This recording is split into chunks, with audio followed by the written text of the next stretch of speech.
Hello student, welcome back to my channel Aakash lecture. Student, अगर आप हिंदी का एग्जाम देने गए हो और हिंदी के पेपर में अगर आपको कुछ नहीं आ रहा है तो मेरे प्यारे बच्चों, हिंदी के पेपर में आप कैसे पास होगे। आज की इस वीडियो में मैं आप लोगों को यही ट्रिक बताने वाला हूं कि हिंदी के पेपर को कैसे पास करें। मेरे प्यारे बच्चों, 100 नंबर का हिंदी का पेपर होता है। गारंटी है मेरे प्यारे बच्चों की आप 70 से 75 नंबर आराम से ला दोगे। मैं ये नहीं कह रहा हूं कि आप 95% ला सकते हो। 95% वही लड़का ला सकता है जो दिन रात मेहनत करके अच्छे से पढ़ाई किया है और बिल्कुल करेक्ट आंसर लिखेगा मेरे प्यार बच्चों। लेकिन इतना मैं दावे के साथ कह सकता हूं कि मेरे ट्रिक की वजह से आप 70 से 75 नंबर ला सकते हो। और जो विद्यार्थी एक दिन भी नहीं पढ़े हो हिंदी, तो वो मेरे प्यार बच्चों पास हो सकते हो। तो हर साल वीडियो बनाता हूं, इस साल भी वीडियो बनाया हूं, अगले साल वीडियो बनाया। तो मेरे प्यार बच्चों, 1.5 मिलियन 1.5 मिलियन मतलब 15 लाख बच्चों ने इस वीडियो को प्यार दिया था और बहुत सारे बच्चों ने पास भी हुए थे। कमेंट उनका बहुत पॉजिटिव था। और इस वीडियो को देखने के बाद जब रिजल्ट आपका आएगा तो फिर आप मेरे वीडियो पे जरूर से जरूर कमेंट करोगे। तो मेरे प्यारे बच्चों, चलिए देखते हैं। हिंदी का मेरे पास 2025 का पेपर है और एडमिट कार्ड लेकर जाना है आप लोगों को। अनुक्रमांक और नाम यहाँ पे अपना डाल लेना है और इस पेपर को मैं खुद अपने हाथों से सॉल्व करके दिखाने वाला हूँ। चलिए पेपर को मैं साइड करता हूँ और कुछ चीजें बेसिक चीजें हैं, पहले उनको आप समझ लीजिए।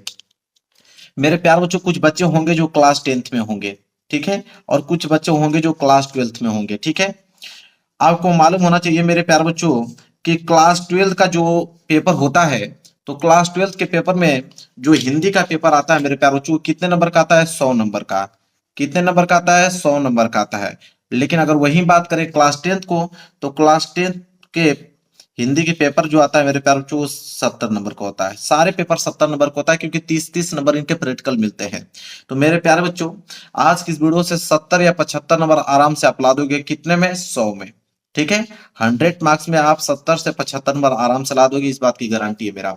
देखिए मेरे प्यारे बच्चों, पेपर जो है मेरे प्यारे बच्चों, दो कैटेगरी में बन के आते हैं। एक आता है मेरे प्यारे बच्चों सब्जेक्टिव, ठीक है, एक सब्जेक्टिव क्वेश्चन होता है और एक आपके ऑब्जेक्टिव क्वेश्चन होते हैं। ठीक है, दो क्वेश्चनों का मिश्रण पेपर बनता है। ऑब्जेक्टिव मतलब मेरे पास बहुविकल्पीय प्रश्न। अगर हम बात करें बहुविकल्पीय प्रश्न की ट्रिक की, तो बहुविकल्पीय का कोई ऐसा मतलब ट्रिक है ही नहीं कि जो आपको सही सही मालूम कर पाए। कोई ऐसा अगर व्यक्ति दावा करता है कि नहीं मैं ऑब्जेक्टिव क्वेश्चन का ट्रिक बिल्कुल करेक्ट बता दूंगा कि ए वाला ही ऑप्शन सही होगा या बी वाला ही होगा या सी वाला ही होगा या डी वाला ही होगा, तो बिल्कुल समझ लीजिए कि वो बिल्कुल गलत कह रहा है। ठीक है, उस पर विश्वास मत कीजिएगा।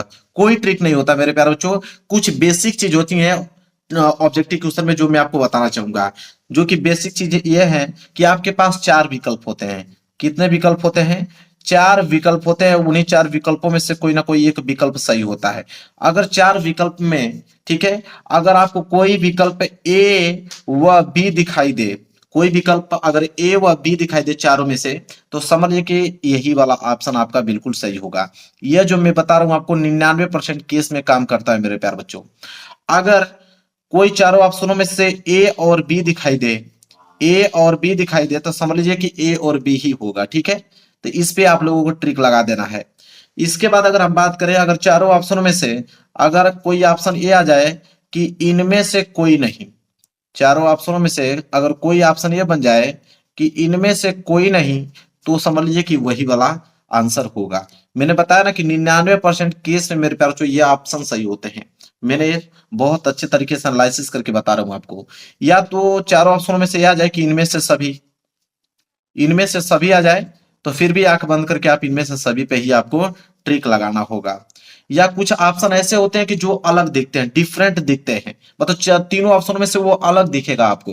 तो अगर अलग वाला कोई ऑप्शन अगर आपको दिख रहा है, तो आप उस पे ही क्लिक करके आइएगा मेरे प्यार बच्चों। ये कुछ बेसिक ट्रिक बता रहा हूं, अगर नहीं आपको आ रहा है तो। अगर मेरे प्यार बच्चों चारों ऑप्शन अलग हो, ऑप्शन ए भी अलग हो, ऑप्शन बी भी अलग हो, ऑप्शन सी, ऑप्शन डी, तो मेरे प्यार बच्चों वो आपको तुक्का लगाना पड़ेगा और वो आपके किस्मत का साथ देगा कि आपका सही हो पा रहा है कि नहीं हो पा रहा है। ठीक है, लेकिन अधिकतर मेरे 75% ऐसे ऑप्शन देखे हैं कि ए और सी सही होते हैं। 75% क्वेश्चनों का ऑप्शन जो होता है मेरे प्यार, जो ए और सी अधिकतर सही होता है। इसलिए अगर चारों ऑप्शन अलग हो, तो अगर आप तुक्का लगा भी रहे हो, तो ए और सी पे दाव आपको खेलना है। ठीक है, तो ये ऑब्जेक्टिव क्वेश्चन का ट्रिक, मेरे कुछ बेसिक चीजें थी जो कि मैंने आपको बता दिया। अब मैं सब्जेक्टिव क्वेश्चन का बताने वाला हूं। देखिए मेरे प्यार, जो सब्जेक्टिव प्रश्न यहां से स्टार्ट है, प्रश्न नंबर तीसरा से। बोला है कि दिए गए पद्यांश पर आधारित निम्नलिखित प्रश्नों के उत्तर दीजिए। मेरे प्यारो, यहाँ पे गद्यांश दिया है कि दिए गए गद्यांश पर आधारित निम्नलिखित प्रश्न को उत्तर दीजिए। एक बात अगर हम बताऊं तो गद्यांश देखिए 10 नंबर के लिए आता है। ये क्लास 12th का पेपर है। अगर वही क्लास 10th का पेपर आता है मेरे प्यारे बच्चों, तो गद्यांश 6 नंबर का आता है। कितने नंबर के लिए आता है? 6 नंबर का। तो क्लास 10th वाले बच्चे जल्दी से 6 नंबर पक्का कर लें और क्लास 12th वाले बच्चे 10 नंबर पक्का कर लें। कौन सा ट्रिक है कि अगर कोई भी गद्यांश दुनिया को नहीं आ रहा है उसको कैसे आप लिखोगे। देखिए मान लीजिए ये वाला गद्यांश है, गद्यांश दिया है, ठीक है। और तीसरा प्रश्न है, तो देखिए लिखने का तरीका क्या है मेरे प्यार बच्चों, ताकि एग्जामिनर जो है मेरे प्यार बच्चों प्रभावित हो सके और पूरा का पूरा नंबर दे पाए। क्या तरीका है मैं बताता हूं। देखिए जो जो बताऊंगा सेम उसी तरह प्रोसेस फॉलो करना आपको। सबसे पहले मेरे प्यार बच्चों हेडिंग डालनी पड़ेगी आपको। चलिए हेडिंग डालते हैं। क्या था? प्रश्न उत्तर संख्या तीसरा। तो यहाँ पे आपको हेडिंग अच्छे से एकदम आपको राइटिंग वगैरह अच्छे से बनाकर लिखना है। जैसे प्रश्न उत्तर संख्या तीसरा, तो आप लिखोगे प्रश्न उत्तर संख्या तीसरा, ताकि एग्जामिनर को ये लगे कि हाँ बिल्कुल टॉपर लड़का लिखा है। तो प्रश्न उत्तर संख्या तीसरा। फिर स्केल की सहायता से इसके नीचे आपको अंडरलाइनिंग खींचना पड़ेगा, ताकि दिखने में बेहद अच्छा लगे। जैसे मैं यहाँ पे स्केल की सहायता से अंडरलाइनिंग खींच रहा हूँ, ठीक है, ऐसे ही आपको खींचना है। तो प्रश्न उत्तर संख्या तीसरा हो गया। अब मेरे प्यारे बच्चों अगर हम बताएं तो इसमें दो ऑप्शन देता है आपको। एक ये पहला वाला दिया है, अगर ये नहीं आप करना चाहते हो मेरे प्यारे बच्चों, तो एक पीछे आपको देखिए अथवा करके दिया है। देखिए यहाँ पे दिख रहा होगा अथवा करके। अब दोनों में से कोई एक ही आपको करना होता है। तो अगर मान लीजिए कि दोनों में से कोई एक करना है तो इसको कैसे लिखोगे, ठीक है, कि एग्जामिनर को मालूम चले कि दोनों में से आपने कौन सा किया है। उसके लिए आपको हिंट की जरूरत पड़ेगी, संकेत की जरूरत पड़ेगी। तो आप मेरे प्यारे बच्चों यहाँ पे लिखोगे संकेत। क्या लिखोगे? यहाँ पे हेडिंग बनाओगे संकेत।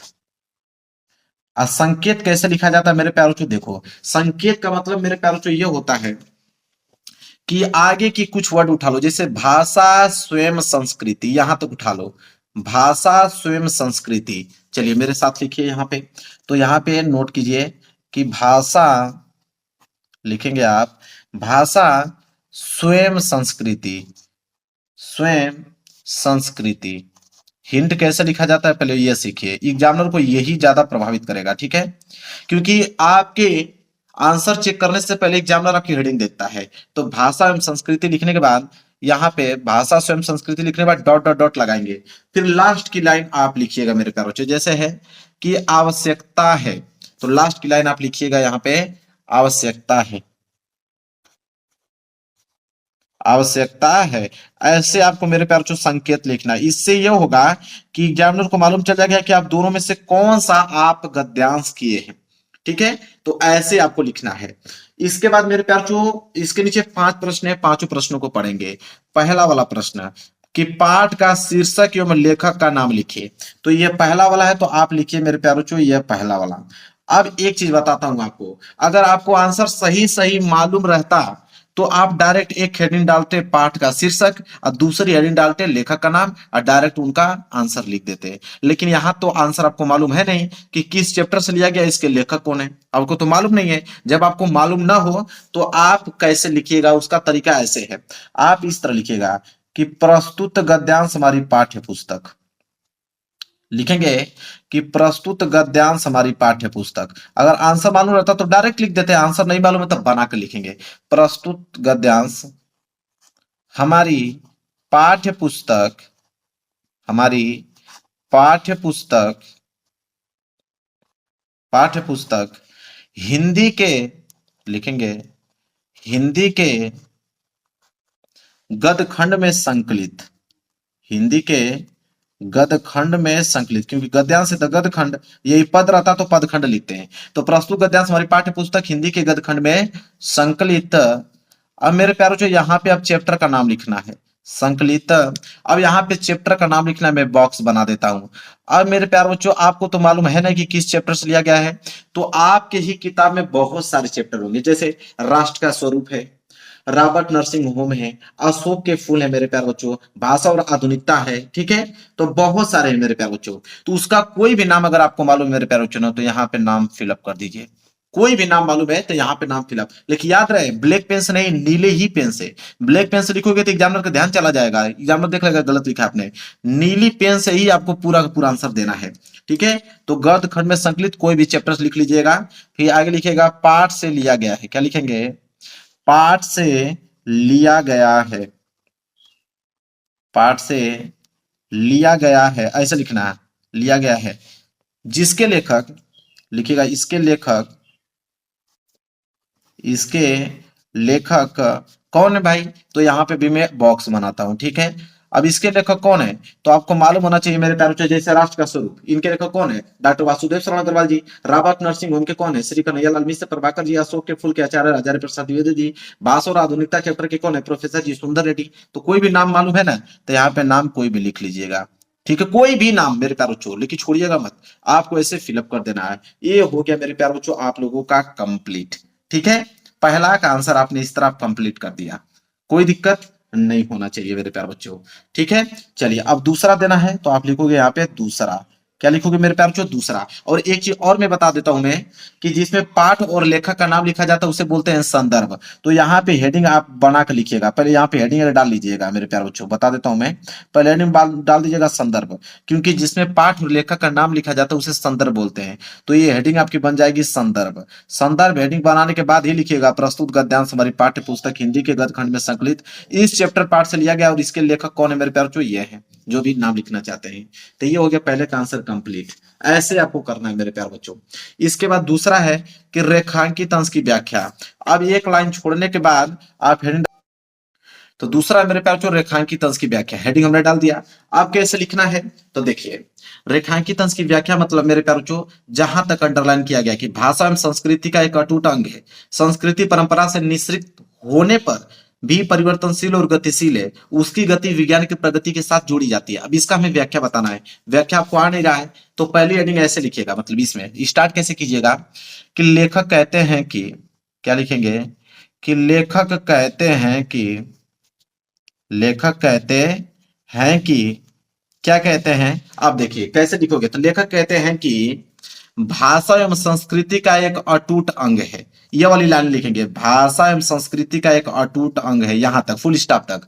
इसको लाइन को लिखने के बाद, जैसे इस लाइन को लिखेंगे, फिर आप उसके बाद आगे नहीं लिखना है, उसी में आपको जोड़कर मेरे प्यारों को कुछ ना कुछ उसका उसको एक्सप्लेन करना है। जो मैंने लिखा है कि भाषा में संस्कृति का एक अटूट अंग है, उसके बाद में कुछ ना कुछ लिखना है। जैसे कुछ लिखोगे, इसके बाद फिर अगली लाइन, मतलब अंडरलाइन यहां तक किया गया ना, फिर लिखोगे संस्कृति परंपरा से निश्रित होने पर भी परिवर्तनशील और गतिशील है, मतलब यहां तक फिर नोट कीजिएगा वही चीज हु बहू, यहां तक नोट कर दिया। इसके आगे फिर आगे नहीं नोट करना है, अपने से बारे में कुछ ना कुछ ऐड करके ही उसके बीच में आपको कुछ लिखना है, ठीक है। इसके बाद तब आप लिखोगा, उसके गति विज्ञान की प्रगति के साथ जोड़ी जाती है, फिर उसके बाद ये वाली लाइन लिख दीजिएगा, और लिखने बाद फिर आगे उसी लाइन को कुछ ना कुछ अपने से बनाकर एक्सप्लेन करना है। तो व्याख्या ऐसे किया जाता है, अगर नहीं आ रहा है तो बता देता हूं, ठीक है। ऐसे आपको मेरे प्यार चूक करना है, एग्जाम में पूरा नंबर देगा, एक नंबर नहीं काट सकता है, ठीक है। समझ में आ गया आप लोगों को। चलिए तीसरा प्रश्न करना है, एक लाइन छोड़ दीजिए, अब यहाँ पे डालेंगे तीसरा। तीसरा प्रश्न मेरे प्यार बच्चों क्या है, कि बोला है कि नए शब्दों की खोज क्यों आवश्यक है। तो नए शब्दों की खोज क्यों आवश्यक है मेरे प्यार बच्चों, तो देखिए नए खोज की यहाँ पे लिखा है कि नई भाव योजनाओं को व्यक्त करने के लिए नए शब्दों की खोज की महती आवश्यक है, ठीक है, महती आवश्यकता है, ठीक है। मतलब मेरे प्यार बच्चों आंसर मिल गया आपका। तो तीसरे का ये वाला जो है वही आंसर है, इसी पैसेज में से लिखना होता है, तो ये वाला आंसर आपका मिल गया। तो तीसरे का जैसे आप लिखोगे मेरे प्यार बच्चों दो लाइन, तो यह दो लाइन आप लिखोगे तो ये पेज आपका भर जाएगा। जब आपका पेज भर जा रहा है मेरे प्यार बच्चों, तो आप यहाँ लिखिए पीटीओ, क्या लिखेंगे, पीटीओ, पीटीओ को तो होता है पेज टर्न ओवर, ठीक है। इसी को देखकर एग्जामिनर जान जाएगा कि भाई आप पढ़ने में बहुत अच्छे हो, तब आप लिखो। बहुत सारे बच्चे लिखते नहीं है, बहुत सारे बच्चे क्या 90% बच्चे पीटीओ नहीं लिखते हैं, लेकिन आपको लिखकर और अच्छे नंबर लेकर आना है। नहीं आ रहा है फिर भी देखिए, लिखने का तरीका मेन करता है डिपेंड, कि आप लिख किस प्रकार रहे हो, ठीक है। इसके बाद मेरे प्यारों एक चीज और बताना भूल गया हूं, हर एक पेज पे आपको रोल नंबर लिखना है, हर एक पेज पे आपको रोल नंबर लिखते जाना है 10 अंकों का। इससे यह होगा कि आपकी कॉपी नहीं कोई चेंज कर सकता है, ठीक है। तो रोल नंबर आपको लिखना है। इसके बाद मेरे प्यार पीटी हो गया, फिर आप पेज को पलट दीजिए, पेज को आपने पलट दिया। इसके बाद आप देखेंगे तीसरा प्रश्न भी हमने कर दिया, अब चौथा प्रश्न की तरफ बढ़ेंगे। चलिए देखते हैं चौथा प्रश्न क्या है। चौथा प्रश्न देखिए यह है कि संस्कृति का एक अटूट अंग क्या है, ये तीसरा चौथा प्रश्न है। तो चलिए यहाँ पे चौथा डाल लीजिए, ये हो जाएगा आपका चौथा पॉइंट। क्या बोला है मेरे प्यारों कि संस्कृत का एक अटूट अंग क्या है, ठीक है। तो देखिए मेरे प्यारों यहाँ पे लिखेंगे कि पहली ही लाइन बोला है कि भाषा एवं संस्कृति का एक अटूट अंग है, बस इतना ही आपको लिखना है कि भाषा एवं संस्कृति जो है, संस्कृति का एक अटूट अंग है। बस इतना ही आपको लिखना है, वही प्रश्न हमसे बोला था, बस उतना ही उत्तर लिखेंगे, आपका आंसर कंप्लीट हो गया। एक लाइन छोड़िए, फिर यहाँ पे पांचवा डालेंगे। पांचवा मैं प्रश्न दिखाता हूँ क्या है, बहुत आसान है मेरे प्यारे बच्चों, हिंदी के पेपर को पास करना, ठीक है। पांचवा है कि किसके लिए भाषा के परंपरागत प्रयोग पर्याप्त नहीं है। तो देखिए मेरे प्यारे बच्चों, यहाँ लिखा है कि सांस्कृतिक हलचलों को शाब्दिक रूप से देने के लिए भाषा के परंपरागत प्रयोग पर्याप्त नहीं है। पूरा का पूरा आंसर मिल रहा है, कहीं ढूंढने की जरूरत भी नहीं, पूरा का पूरा पैसेज में ही सारा का सारा आंसर छिपा हुआ है। बस लो भाई, यहां तक आपका आंसर पूरा कंप्लीट। अब यहां से एग्जामिनर जो मेरे प्यारे बच्चों ना, अब मैंने कहा कुछ याद करने के लिए, कुछ भी नहीं याद था आपको, लेकिन पूरा का पूरा आंसर आपने दे दिया, और एग्जामिनर यहां से आपको 10 नंबर मेरे प्यारे बच्चों दे देगा। ठीक है, हो गया क्लियर आप लोगों का। चलिए अगला प्रश्न बढ़ेंगे, प्रश्न नंबर 4 की तरफ। देखिए प्रश्न नंबर 4 क्या है, तो प्रश्न नंबर 4 हम पढ़ते हैं। प्रश्न नंबर देखिए 4 है कि दिए गए पद्यांश पर आधारित निम्नलिखित प्रश्न को उत्तर दीजिए। पद्यांश आ गया, पद्यांश 10 नंबर, और हाई स्कूल में 6 नंबर के लिए आता है, क्योंकि उसके नीचे 3 प्रश्न होते हैं। पद्यांश आ गया, प्रश्न उत्तर 4। आप क्या कीजिएगा, हेडिंग डालिएगा, यहां से एक लाइन का गैप दीजिएगा, इसके बाद डालिएगा प्रश्न उत्तर 4, लिखेंगे प्रश्न उत्तर संख्या 4। तो प्रश्न उत्तर संख्या आप 4 लिख दिए, इसके नीचे स्केल की सहायता से अंडरलाइन कर दें ताकि दिखने में अच्छा लगे। ये है प्रश्न उत्तर संख्या 4। ठीक है, अब मेरे प्यारे बच्चों इसमें भी 2 ऑप्शन दिया है कि या तो ऊपर करने वाले तो ऊपर कर लो, नहीं करना चाहते तो कोई दिक्कत नहीं, अथवा करके नीचे आपको दिया हुआ है। तो मेरे प्यारे बच्चों आप कौन सा कर रहे हो, इसके लिए आपको संकेत की जरूरत पड़ेगी, तो आप यहाँ लिखोगे संकेत। क्या लिखेंगे मेरे प्यारे बच्चों, संकेत लिखेंगे। और संकेत कैसे लिखा जाता है मैंने अभी जस्ट बताया आप लोगों को, कि शुरू के 2 वर्ड उठा लीजिए। जैसे यहाँ बोला है कोई प्यारा, क्या बोला है, कोई प्यारा, तो यहाँ पे लिख लीजिए 2 शब्द, यहाँ पे लिख लीजिए कोई प्यारा, तो आप लिखिएगा कोई प्यारा। क्लियर है, और इसके बाद डॉट डॉट डॉट का निशान लगाते चलते चलिए। इसके बाद लास्ट की लाइन, लास्ट की लाइन क्या है मेरे प्यारे, चूमना चाहती है। ठीक है, तो यहाँ लिखिएगा कि चूमना चाहती है, ताकि एग्जामिनर को मालूम चल जाएगा कि आपने दोनों में से कौन सा आपने किया है, चूमना चाहती है, ऐसे हो गया, एग्जामिनर को मालूम चल जाएगा दोनों में से आपने कौन सा किया है। इसके बाद मेरे प्यारे बच्चों इसके नीचे 5 प्रश्न है। पहला है उपयुक्त पद्यांश का संदर्भ लिखिए। तो पहला आप लिखने जा रहे हो, तो यहाँ पे डालेंगे पहला, संदर्भ पूछा है तो लिखेंगे यहाँ पे संदर्भ। ठीक है, ये हेडिंग हो गया, ब्लैक पेन से आपको हेडिंग डालना है। संदर्भ, संदर्भ मैंने बताया यह पद्यांश है, वो गद्यांश था तो हमने क्या लिखा था, प्रस्तुत गद्यांश। यह पद्यांश से लिखेंगे प्रस्तुत पद्यांश, हमारी पाठ्य पुस्तक लिखेंगे कि प्रस्तुत पद्यांश हमारी पाठ्य पुस्तक, प्रस्तुत पद्यांश हमारी पाठ्य पुस्तक, प्रस्तुत पद्यांश हमारी पाठ्य पुस्तक, पाठ्य पुस्तक। हिंदी के, हिंदी के, अब यह पद लिखेंगे, हिंदी के पद खंड से, या हिंदी के पद खंड में संकलित, ये पद है ना, पद पद खंड में संकलित, या पद खंड लिख सकते हैं। तो पद खंड में संकलित किस चैप्टर से लिया गया है, अब चैप्टर का नाम मालूम नहीं है, तो इसके लिए मैं डब्बा बना देता हूं आपको भरने के लिए। अब आपको मालूम नहीं है, बहुत सारे चैप्टर है मेरे ख्याल से पद्यांश में, जैसे पवन दूतिका है, पवन दूतिका के जो है अवधेश सिंह उपाध्याय हरिवंश जी हैं, कई कई के अमिताभ है, मैथिली शरण गुप्त जी हैं, एक गीत है जयशंकर प्रसाद जी का, और श्रद्धा मनु भी जयशंकर जी प्रसाद जी का ही है। तो कोई भी मालूम है तो यहाँ पे आप फिलअप कर दीजिएगा। ठीक है, कोई भी नाम मालूम है, लेकिन याद रहे ब्लैक पेन से, नीली ही पेन से। इस पार्ट से लिया गया, लिखेंगे इस पार्ट से लिया गया है, इस पार्ट से लिया गया है, जिसके रचयिता, लेखक नहीं लिखेंगे, रचयिता, जिसके रचयिता, या जिसके रचयिता की जगह जिसके कवि ऐसा लिख सकते हैं। जिसके कवि कौन है, अब यहाँ मेरे प्यारे मैं फिर बॉक्स बना देता हूँ, आप कुछ भी लिख दीजिए मेरे प्यारे, जयशंकर प्रसाद लिख दीजिए, मैथिली शरण गुप्त जी लिख दीजिए, अयोध्या सिंह उपाध्याय हरिवंश जी लिख दीजिए। ठीक है, आप कुछ भी लिख सकते हो। ठीक है, बस इतना कंप्लीट हो गया मेरे प्यारे बच्चों। एक लाइन छोड़ने के बाद फिर यहाँ पे दूसरा नंबर आप लगाओगे मेरे प्यारे बच्चों। फिर बोला है दूसरा नंबर मेरे प्यारे बच्चों क्या, कि प्रस्तुत पद्यांश में राजा ने अपनी तुलना किससे की है। तो इस बोला है कि प्रस्तुत पद्यांश में राजा ने अपनी तुलना किससे किया है। तो मेरे प्यारों से देखिए, प्रस्तुत पद्यांश में राजा ने अपनी तुलना किससे की, अब इसी में से बना के लिखना है। तो आप लिख दीजिएगा मेरे प्यारों, जैसे कि बोला है कि बतला फूल सी एक बाला, मतलब आप कह सकते हैं कि फूल से तुलना की है, तो आपने बना के लिख दीजिएगा कि प्रस्तुत पद्यांश में राजा ने अपनी तुलना फूल से किया है। ठीक है, ऐसे आप आंसर लिख दीजिएगा। वहीं तीसरा है रेखांकित अंश की व्याख्या। तो मैंने अभी बताया आप लोगों को रेखांकित अंश का व्याख्या कैसे लिखा जाता है। ठीक है, अब देखिए ये पेज जब दूसरा का आंसर जो बोला हूं मैं लिखोगे तो ये पेज भर जाएगा। ठीक है, ये पेज आपका भर जाएगा। अब नेक्स्ट पेज लेते हैं। देखिए मेरे प्यार, नेक्स्ट पेज हमने ले लिया और तीसरा प्रश्न कर रहे हैं। तीसरा है मेरे प्यार रेखांकित अंश की व्याख्या। तो आप हेडिंग बना लो कि रेखांकित अंश की व्याख्या। अभी मैंने तरीका आपको बताया है कि रेखांकित अंश की व्याख्या करने का सही तरीका क्या है, कैसे लिखोगे कि एग्जामिनर आपको नंबर दे देगा। तो रेखांकित अंश की व्याख्या पहले तो हेडिंग बनाइए। आपने हेडिंग बना लिया। वहां पे हम लोग लिखते थे कि लेखक कहते हैं कि, यहाँ पे लिखेंगे कवि कहते हैं कि, लिखेंगे कि कवि कहते हैं कि, क्या कहते हैं, तो कवि कहते हैं कि कोई प्यारा कुमकुम कुम्हला गेहे गए जो मैं पढ़ा हो। ये लाइन ही लिखना है, ये पूरी लाइन।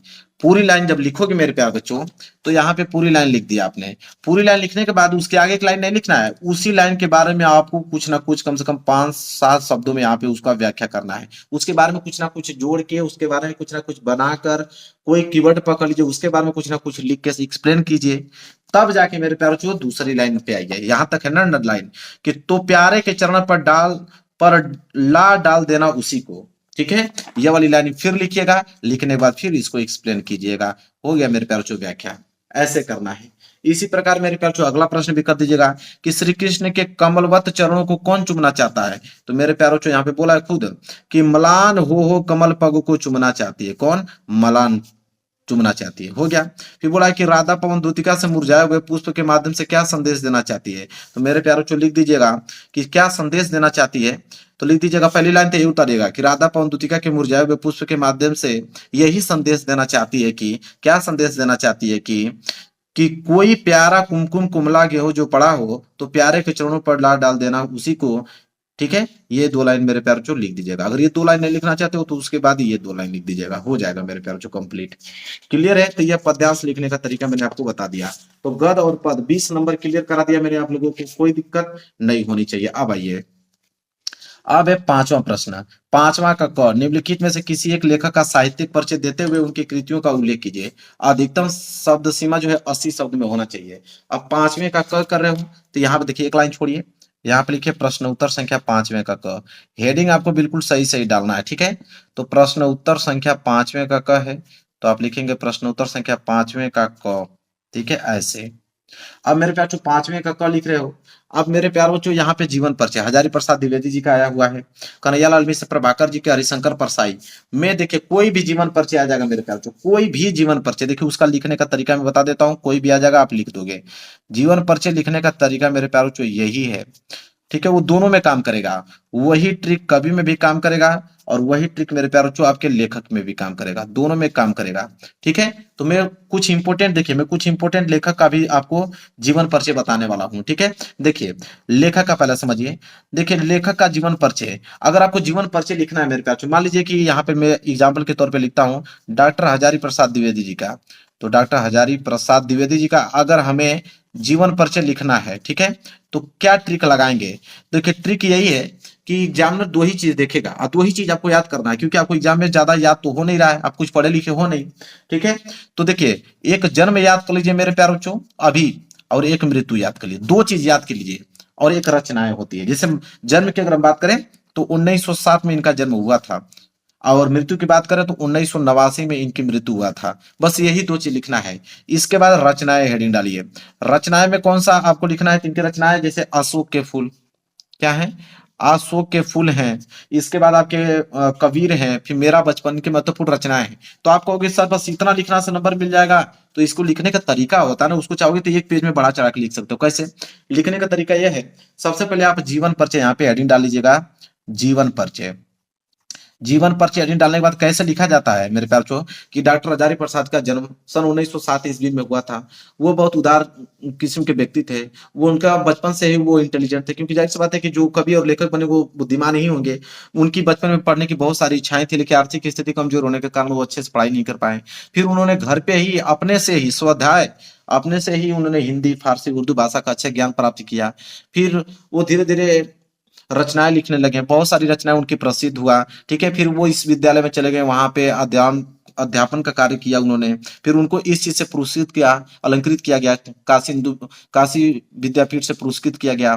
ठीक है, ऐसे आप बनाते चलिए। फिर लास्ट में लिख दीजिएगा कि किसी रोग के कारण, ठीक है, उनकी मृत्यु सन 1989 ईस्वी में हो गई। जिनकी रचनाएं अशोक के फूल, कबीर, मेरा बचपन, आप ऐसे बना के लिख सकते हैं। बस उसको जब जितना मैं बोला हूं अगर उसको आप लिखोगे तो एक पेज में हो जाएगा। अपने से बड़ा चल जब लिखते जाओगे ना तो आपको वर्ड मिलते जाएंगे। यही ट्रिक मेरे प्यारे बच्चों सब में काम करेगा। चलो ठीक है मेरे प्यारे बच्चों, चलिए और मैं बता देता हूं और जो इंपॉर्टेंट जो एग्जाम में आने वाले हैं, जैसे वासुदेव शरण अग्रवाल जी का, ठीक है, वासुदेव शरण अग्रवाल जी का मैं कुछ इंपॉर्टेंट चीज बता देता हूं, उसको नोट कर लो। जैसे इनका जन्म, आप इनका जन्म नोट कीजिए, इधर आप मृत्यु इनका नोट कीजिए। जैसे इनका जन्म हुआ था सन 1904 ईस्वी में। कब?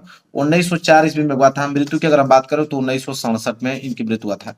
रचनाएं लिख दीजिएगा उनकी रचनाएं, जैसे पृथ्वीपुत्र, कला और संस्कृति, भारत की एकता, इनकी महत्वपूर्ण रचनाएं हैं। ठीक है, और एक और सबसे ज्यादा पूछा जाता है प्रोफेसर जी सुंदर रेड्डी। ये याद कर लीजिए। बाकी मैं तो तरीका बता दिया हूँ कि कैसे आपको बना के पूरा एक पेज में आपको लिखना है, ये तरीका तो आपको मालूम ही है। तो प्रोफेसर जी सुंदर रेड्डी की अगर हम बात करें तो अगर जन्म की अगर हम बात करें, इधर आपका मृत्यु है, तो जन्म जो हुआ था मेरे प्यार सन 1919 ईस्वी में हुआ था। अब मृत्यु जो हुआ था 2005 में हुआ था। कितने में मेरे प्यार 2005 में हुआ था। बस रचना की अगर हम बात करें तो साहित्य और समाज, मेरे विचार, शोध और बोध, ये महत्वपूर्ण उनकी रचनाएं हैं। बस इतना याद कीजिए, प्रोफेसर जी सुंदर रेड्डी। 3-4 मैंने बता दिया ना, ठीक है, हो जाएगा। रामधारी सिंह दिनकर भी ज्यादातर पूछा जाता है, इनका भी। ठीक है, तो तरीका मैं बता दिया हूँ लिखने का मेरे प्यार जो, बस 3 ही चीज आपको इंपॉर्टेंट है। एक आपका जन्म, मृत्यु, रचना है। रामधारी सिंह का जन्म जो हुआ था मेरे प्यार 1908 में। मृत्यु की अगर हम बात करें तो 1974 में। रचनाएं इनकी महत्वपूर्ण कुछ है, जैसे रेणुका हुआ, हुंकार हुआ, उर्वशी हुआ, ये महत्वपूर्ण रचनाएं उनकी। तो इतना ही आपको याद करना है। क्लियर है मेरे प्यार जो, डाउट आपको नहीं होना चाहिए। तो ऐसे आप लोगों को कर देना है मेरे प्यार जो। क्लियर है? चलिए, तो रामधारी सिंह दिनकर तो मेरे प्यारों ये कवि हैं। ठीक है, तो अभी मैंने लेखक का बताया, कवि का भी मैंने बता दिया। ठीक है, तो कवि का भी आपको याद हो गया। ठीक है, एक कवि महत्वपूर्ण है। एक कवि और बता देता हूँ, मैथिली शरण गुप्त जी का, यहाँ पे नोट कर लीजिए। तो मैं लेखक का भी बता दिया, साथ ही साथ आपको कवि का भी बता दिया। तो मैथिली शरण गुप्त जी की अगर हम बात करें तो इनका जो जन्म हुआ था मेरे प्यार बच्चों, ठीक है, तो इनका जो जन्म हुआ था वो 1886 ईस्वी में। मृत्यु की अगर बात करें तो 1964 में। ऐसे मेरे प्यारे बच्चों आप लोगों को लिख देना है। तो चलिए, क्लियर है? इसी तरह आपको बनाते, जो मैं स्ट्रक्चर बताया उसी तरह बना बना के आप लोगों को लिखना है। तो चलिए, लेखक का जीवन परिचय, कवि का जीवन परिचय भी कंप्लीट हो गया। यहाँ से 10 नंबर भी आपको ट्रिक की मदद से मिल जाएगा।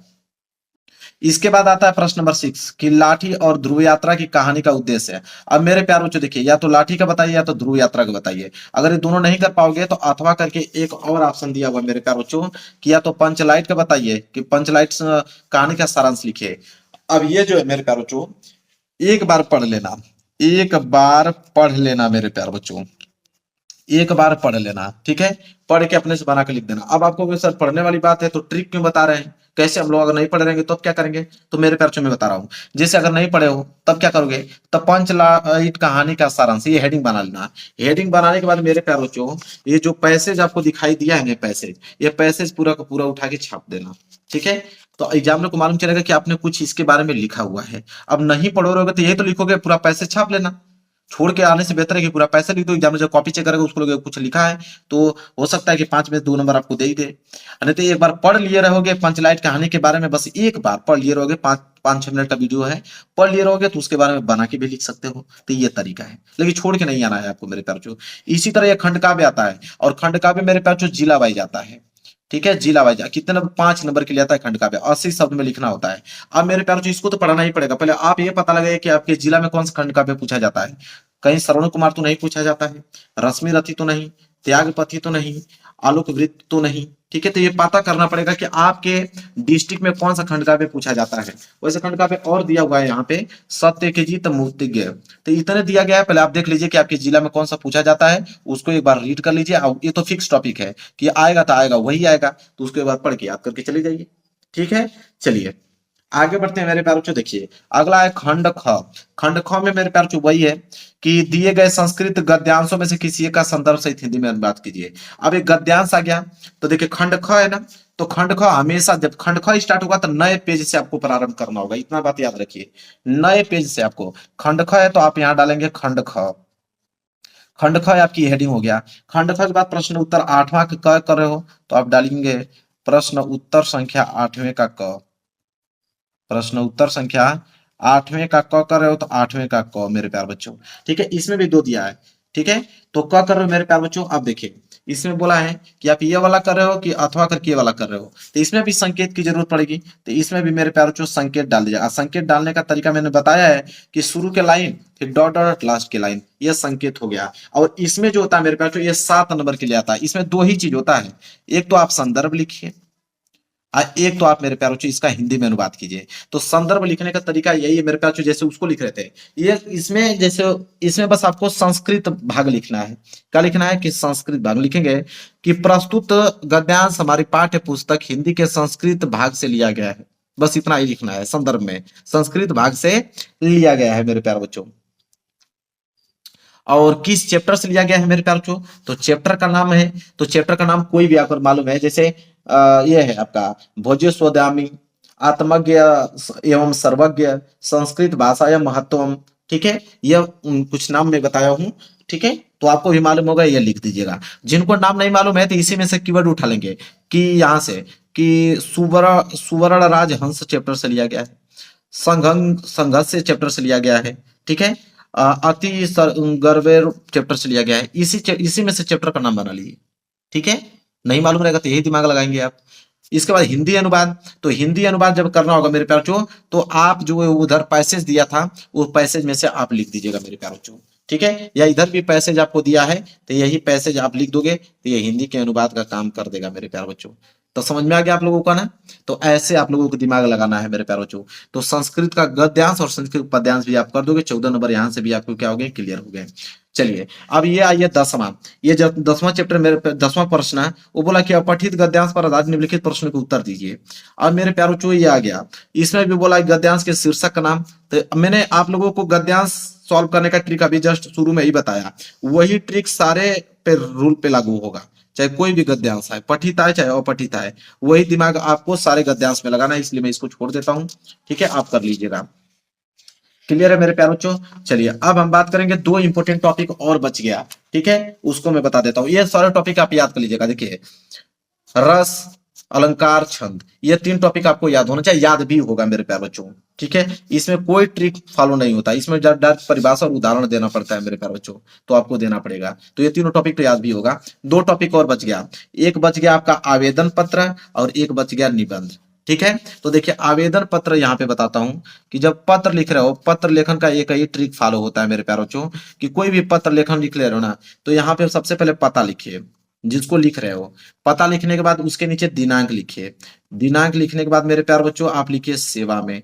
ठीक है, दिनांक के बाद सेवा में नहीं, दिनांक के बाद विषय डालिए कि किस विषय में आप ये पत्र लिख रहे हो। इसके बाद डालिए सेवा में मेरे प्यारे बच्चों, सेवा में फिर यहाँ पे महोदय डालिए। ठीक है, महोदय बाद लिखिए सविनय निवेदन है कि, क्या लिखेंगे, सविनय निवेदन है कि। ठीक है, लिखने बाद जो भी कंडीशन है उस कंडीशन के बारे में मेरे प्यारे बच्चों लिख दीजिए। जिसने बोला कि विद्यालय के प्रधानाचार्य को शिक्षक पद पर अपनी नियुक्ति हेतु योग्यता सहित आवेदन पत्र लिखना है, तो उसके बीच में अपना जो कंडीशन है कंडीशन लिख दीजिएगा, लास्ट में अपना हस्ताक्षर वो कर देगा, सिग्नेचर कर देगा। ठीक है, हो गया भाई। बस ये तरीका होना चाहिए। एग्जामिनर पहले पता देता है, दिनांक देता है, विषय देता है, फिर आगे की कुछ लाइन पढ़ता है, नंबर दे देता है। तो कोई भी पत्र लेखन लिखने के लिए आ जाए तो आप मेरे प्यारों से यही ट्रिक का इस्तेमाल आप लोगों को करना है। चलिए आगे बात करते हैं। एक प्रश्न और छूट गया आपका, निबंध। तो यहाँ पे जैसे यहाँ पे आपके पास 5 निबंध है, इन 5 में से कोई भी निबंध लिखो, कोई फर्क नहीं पड़ता। निबंध में सिर्फ फर्क पड़ता है तो हेडिंग का।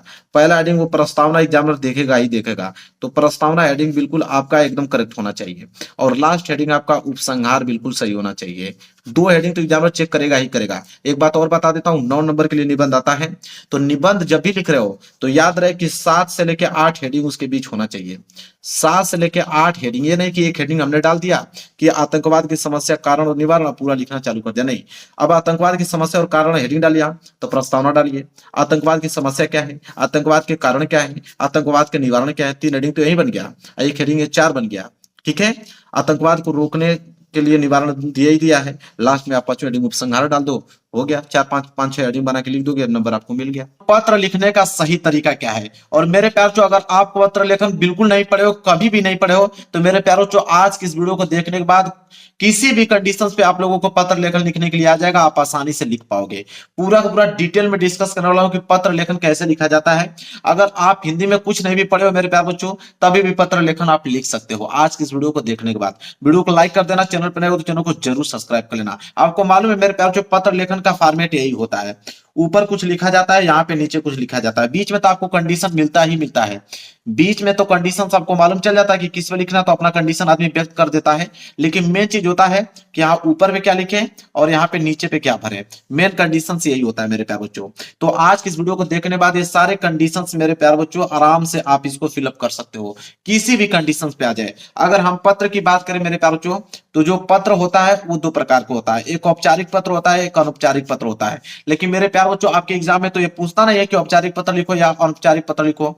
आपके एग्जाम में कंडीशन दे देता है, कहता है कि आप एक पत्र लेखन लिखो। ठीक है, तो बिल्कुल मैं आपको बताता हूं कि कौन से पत्र लेखन सबसे इंपॉर्टेंट है, कितने प्रकार के पत्र लेखन आपके एग्जाम में पूछे जाते हैं। देखिए, पत्र लेखन की अगर हम बात करें तो तीन भागों में डिवाइड किया हूं मैं, और तीन भागों में ही पूछा जाता है। पहला कि विद्यालय से संबंधित पत्र, ठीक है, विद्यालय से संबंधित पत्र। इसके बाद दूसरा होता है शिकायती पत्र, और तीसरा होता है कि सगे संबंधित पत्र। ठीक है, सगी संबंधी से संबंधित पत्र। तीन प्रकार के पत्र लेखन होते हैं, और उन तीनों प्रकारों को मैं डिस्कस करूंगा, एक एक एग्जांपल बताऊंगा। बाकी आप इस पे कोई भी कंडीशंस दे देगा, आप आसानी से बिल्कुल कर पाओगे। अब जैसे विद्यालय से संबंधित प्रश्न जो पत्र है, इससे यह होगा मेरे प्यारे बच्चों कि इसमें कुछ भी दे सकता है कि विद्यालय में मेरे प्यारे बच्चों अगर आप लाइब्रेरी नहीं है, लाइब्रेरी में किताब नहीं है, तो उसके लिए भी वही काम करेगा। खेलकूद का सामान मंगवाना है तो उसके लिए भी वही काम करेगा। अगर आपको बुखार है, छुट्टी चाहिए, तो भी वही काम करेगा। अगर आपके बड़े भाई की शादी है और अध्यापक अपने प्रिंसिपल से छुट्टी लेना चाहते हो, तो वही ट्रिक काम करेगी। मतलब विद्यालय से कोई भी कंडीशन दे देगा तो आप उसको आसानी से कर पाओगे। इसी तरह शिकायती पत्र में मेरे प्यारे बच्चों किसी भी चीज की शिकायती कर सकते हो मेरे प्यारे बच्चों। जैसे आपके गांव की नगर निगम की सफाई नहीं हो पाई, उसके लिए शिकायती पत्र दे सकते हो। बिजली टाइम से नहीं आ रही है आपके गांव में, उसके लिए शिकायती पत्र लिख सकते हो। या बस कंडक्टर की जो अभद्र व्यवहार किया है वहां पे लोगों के साथ, उसका शिकायती पत्र आप दे सकते हो मेरे प्यारे बच्चों। या ट्रेन में जो टिकट है वो दुष्व्यवहार किया हुआ है किसी यात्री से, उसका शिकायती पत्र। किसी भी कंडीशन पे आएगा आप लिख पाओगे। और सगे संबंधी से जो पत्र होता है, मतलब मेरे प्यारे बच्चों अगर आपके जन्मदिन पे कोई मित्र आपको गिफ्ट दिया, उसके लिए आप कर सकते हो। ठीक है, मतलब कोई भी कंडीशन आ जाएगा, आप बिल्कुल आसानी से कर पाओगे। बस मात्र तीन पत्र लेखन से दुनिया का कोई भी पत्र लेखन आ जाएगा, उसको आसानी से कर पाओगे। चलिए देखते हैं। देखिए मेरे प्यार जो सबसे पहला जो हम लोग कवर करने वाले वो है विद्यालय से संबंधित पत्र। अब विद्यालय से संबंधित पत्र में मैंने एक प्रश्न लिया हुआ है कि आपको चचेरे भाई के विवाह में शामिल होना है, अतः 2 दिन के अवकाश के लिए अपने विद्यालय के प्रधानाचार्य को पत्र लिखिए। अब मेरे प्यारों जो यहाँ पे चचेरे भाई का विवाह है, चाहे बड़े भाई का या तो आपकी बहन का विवाह है, तो मेरे प्यारों जो कोई भी शादी है, अगर शादी में जाना है, अगर अपने विद्यालय के प्रधानाचार्य को पत्र लिखना चाहोगे तो कैसे आप लिखोगे। देखिए पत्र लिखने का फॉर्मेट मेरा प्यारे बच्चों सबसे पहला ये होता है। देखिए पहला कंडीशन ये होता है कि सबसे पहले आप लिखोगे सेवा में। आप मेरे प्यार यहाँ कमा भी लगा सकते हो, कोई दिक्कत नहीं है। पहला कंडीशन क्या रहेगा, सेवा में। दूसरा में हम लोग लिखते हैं मेरे प्यारों ऊंचा पद। क्या लिखते हैं, ऊंचा पद, जिसको पत्र लिख रहे हो। तो मेरे प्यारों अपने विद्यालय के प्रधानाचार्य को लिख रहे हो, तो मेरे प्यारों आपके विद्यालय में सबसे ऊंचा पद किनका है मेरे प्यारों। ठीक है, तो सबसे ऊंचा पद तो प्रिंसिपल का ही होता है, तो प्रिंसिपल को लिखोगे। क्या लिखोगे कि श्रीमान प्रधानाचार्य जी, सबसे ऊंचा पद उन्हीं का है, तो आप लिखोगे श्रीमान प्रधानाचार्य जी। तीसरा नंबर क्या लिखोगे, संस्था का नाम, जहां पत्र भेज रहे हो। तो मेरे प्यार जाहिर सी बात है कि आप अपने विद्यालय को पत्र भेज रहे हो, तो अपने विद्यालय का नाम लिखना पड़ेगा। जैसे राजकीय वरिष्ठ माध्यमिक विद्यालय में एक एग्जाम्पल के तौर पर ले लियो, अपने विद्यालय का नाम लिख सकते हो। चौथा नंबर पे आता है शहर का नाम, कि मतलब कि वो विद्यालय जो है किस शहर में उपस्थित है, तो विद्यालय जो है फरीदाबाद में है। इसके बाद पांचवा कंडीशन आता है मेरे पास जो विषय। विषय का मतलब होता है कि किसके बारे में लिख रहे हो। विषय कभी भी ज्यादा बड़ा नहीं लिखना चाहिए। विषय का मतलब सिर्फ छोटे में ही आप बता दीजिए। जैसे यहाँ पे 2 दिन के अवकाश हेतु, बस छोटा सा लिख दीजिए 2 दिन के अवकाश हेतु। छठवां पॉइंट होता है संबोधन। संबोधन में मेरे प्यारों जो होता है कि श्रीमान जी, क्या होता है, श्रीमान जी, रिस्पेक्ट दिया जाता है संबोधन के तौर पे। ठीक है, इसके बाद मेरे प्यारों ये बीच में जो है वो कंडीशंस आता है। ठीक है, कंडीशंस, कंडीशन में लिखना लास्ट में बताऊंगा। वैसे कंडीशंस आप जानते हो, अपना कंडीशन व्यक्त कर देना कि मेरे बड़े भाई की शादी है, मुझे बहुत जिम्मेदारियां हैं, मेरे पाप माँ बाप का इकलौता पुत्र हूं, मैं नहीं कर पाएगा उस सारे काम, उसलिए मैं छुट्टी मांग रहा हूँ कि सारे चीजों को मैं देख पाऊं, अच्छे से उसको हैंडल कर पाऊं। जो भी कंडीशंस होता है उसको आप व्यक्त कर सकते हो बीच में। इसके बाद देखिए लास्ट में आपको क्या लिखना है, सातवां पॉइंट आ जाता है धन्यवाद। आपको धन्यवाद उनको जरूर से जरूर देना है। आठवें नंबर पे आ जाता है कि आपका आज्ञाकारी शिष्य, ठीक है। और नौवें नंबर पे आ जाता है नाम। नाम कभी भी आप लोगों को एग्जाम में लिखना ही नहीं है, नाम व्यक्त नहीं करना होता है, नाम में बस आपको क ख ग लिखना हुआ, ठीक है। क ख ग लिख सकते हो, चाहे अ ब स लिख सकते हो। 10वां पॉइंट होता है आप कक्षा लिखोगे। अगर आप क्लास 10th में हो तो क्लास 10th में लिखोगे, आप क्लास 12th में हो तो क्लास 12th में लिखोगे, आप बीए में हो तो आप बीए लिखोगे। मतलब किसी पे भी आ जाएगा पत्र लेखन, किसी भी क्लास में वो लिख सकते हो। इसके बाद रोल नंबर होता है, तो रोल नंबर भी यहाँ पे व्यक्त नहीं किया जाता मेरे प्यारो। रोल नंबर की जगह आप मेरे प्यारो स ब कुछ भी आप हिंदी में लिख सकते हो, लेकिन रोल नंबर आपको व्यक्त नहीं करना है, ठीक है। जब अब मेरे प्यारे बच्चों ये हो गया, बस मात्र 11 पॉइंट आप लोगों को व्यक्त करना है, बीच में कंडीशंस हो गया। कभी भी आप लिख रहे हो पत्र लेकर इसी फॉर्मेट में आपको लिखते चलना है, किसी भी कंडीशन पे आ जाए मेरे प्यारे बच्चों। तो विद्यालय पे आ गया, अब कभी भी कुछ भी आ जाएगा विद्यालय से संबंधी तो आप बिल्कुल आसानी से लिख पाओगे। अब विद्यालय से संबंधित पत्र हो गया, अब हम शिकायती पत्र देखने वाले हैं। देखिए मेरे पास जो शिकायती पत्र में मेरे प्यारे बच्चों यहाँ पे कुछ मैंने एग्जांपल लिया हुआ है। जैसे मान लीजिए कि दे दिया कि स्टेशन मास्टर द्वारा किए गए अशिष्ट व्यवहार के विरुद्ध रेल मंत्री के नाम पर पत्र लिखो, ठीक है। या आपको दे दे कि नगर में सफाई बनाए रखने के लिए स्वास्थ्य अधिकारी को पत्र लिखे। या आपसे पूछ सकता है कि डाकिये की शिकायत के लिए डाकपाल को पत्र लिखो। या आपको दे दे कि बिजली की अत्यधिक कटौती होने पर विद्युत अधिकारी को पत्र लिखे।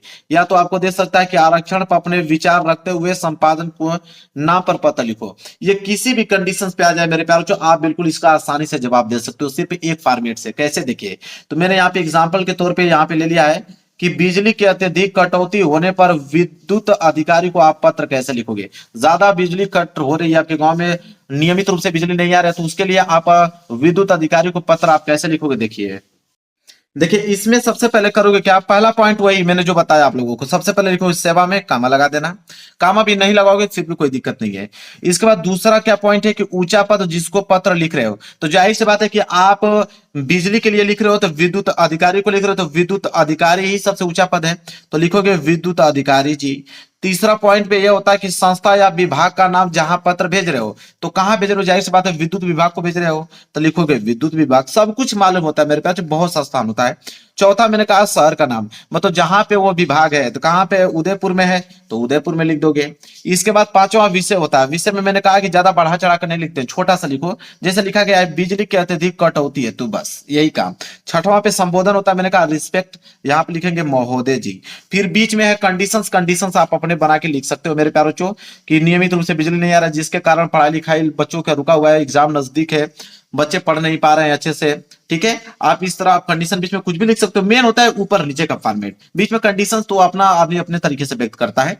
सातवां पॉइंट क्या हो गया, धन्यवाद उनको देना है। आठवां आपका, आपका मतलब कि भौदी है कि भौदिया है, मतलब लड़के हैं या लड़कियां हैं।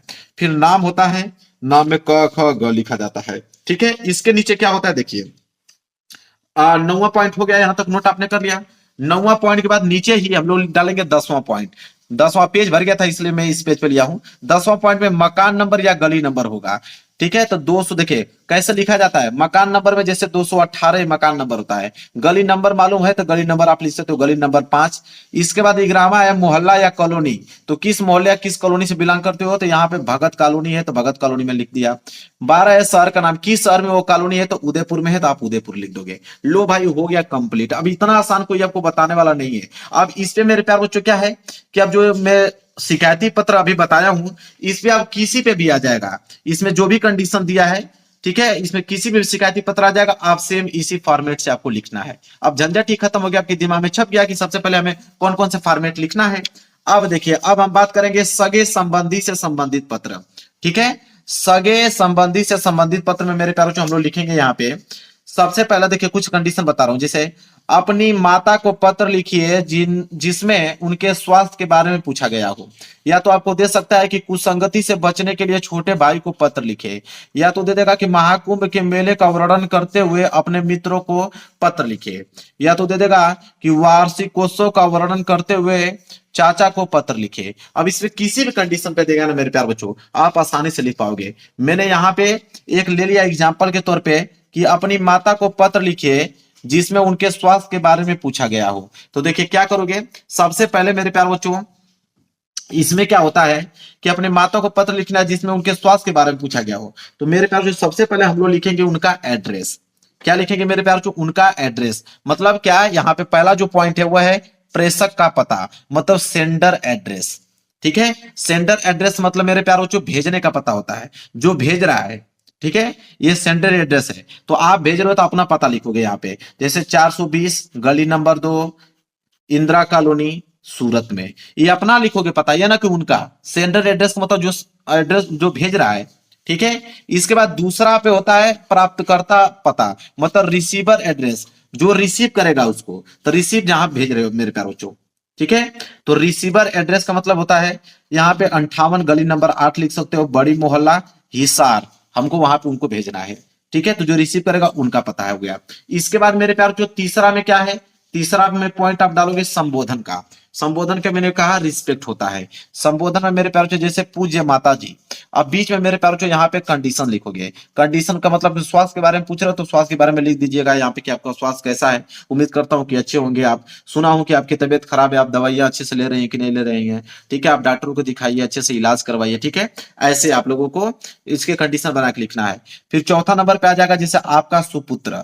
फिर पांचवें नंबर पे नाम। नाम में मैंने कहा नाम नहीं दर्शाना है, क ख ग लिख देना है। लो भाई, अब इस पे मेरे प्यार जो कोई भी आ जाएगा आप बिल्कुल आसानी से मेरे प्यार जो लिख सकते हो। अगर हम पत्र की बात करें तो मैंने कहा था कि पत्र जो होता है औपचारिक होता है, एक अनौपचारिक होता है। औपचारिक में जो होता है वो विद्यालय से संबंधी पत्र आ जाता है और शिकायती पत्र आ जाता है, और अनौपचारिक में मेरे प्यार जो आ जाता है सगे संबंधी पत्र। तो सगे संबंधी जितने भी पत्र होता है उसे अनौपचारिक पत्र कहते हैं, और औपचारिक में विद्यालय से संबंधित और शिकायती पत्र आ जाता है। क्लियर है मेरे प्यारों? चलिए अब अगर हम बात करें मेरे प्यारों, देखिए कैसे आप लोगों को पूरा एकदम श्योर लिखना है। तो जैसे मैं अगर बताऊं, अगर इसको हटा कर, तो मैं लिख रहा था बताने के लिए कैसे लिखा जाता है कि बिजली की अत्यधिक कटौती होने पर विद्युत अधिकारी को अगर पत्र लिखना होगा तो आपको डायरेक्ट ऐसे लिखना है। ये तो मैं बता, ये नहीं कि जो मैं बता रहा था तो वैसे लिखना है। ठीक है, ये मैं बता रहा था आप लोगों को कि ऊंचा पद ये सब थोड़ी आपको लिखना है, ये तो मैं बता रहा था। आपको लिखना होगा एग्जाम में ऐसे कि सेवा में विद्युत अधिकारी जी, विद्युत विभाग उदयपुर, उनका एड्रेस। विषय लिखेंगे बिजली की अत्यधिक कटौती हेतु। इसके बाद संबोधन आप लिखोगे महोदय जी। बीच में आप लिखोगे अपना उनका कंडीशंस कि बिजली कटौती क्यों हो रही है, तो उससे नुकसान क्या हो रहा है। इसके बाद संबोधन धन्यवाद दोगे। फिर भौदिया भौदिया, फिर अपना नाम लिखोगे क ख ग, फिर अपना एड्रेस लिखोगे 218 गली नंबर। ठीक है, मोहल्ला कहाँ पे है, फिर आपका वहां पे शहर क्या है, उदयपुर में। बस ऐसे आपको लिखना है मेरे प्यारों। वो तो मैं तरीका बता रहा था। तो अब हमको नहीं लगता है कि आपको दिक्कत होगा पत्र लेखन में। किसी भी कंडीशन पे आ जाएगा, पत्र लेखन बिल्कुल आसानी से लिख पाओगे। तो मेरे प्यारों वीडियो को लाइक कर देना, चैनल पे नए हो तो चैनल को जरूर सब्सक्राइब कर लेना। मिलेंगे एक प्यारे से नेक्स्ट वीडियो में, तब तक के लिए धन्यवाद।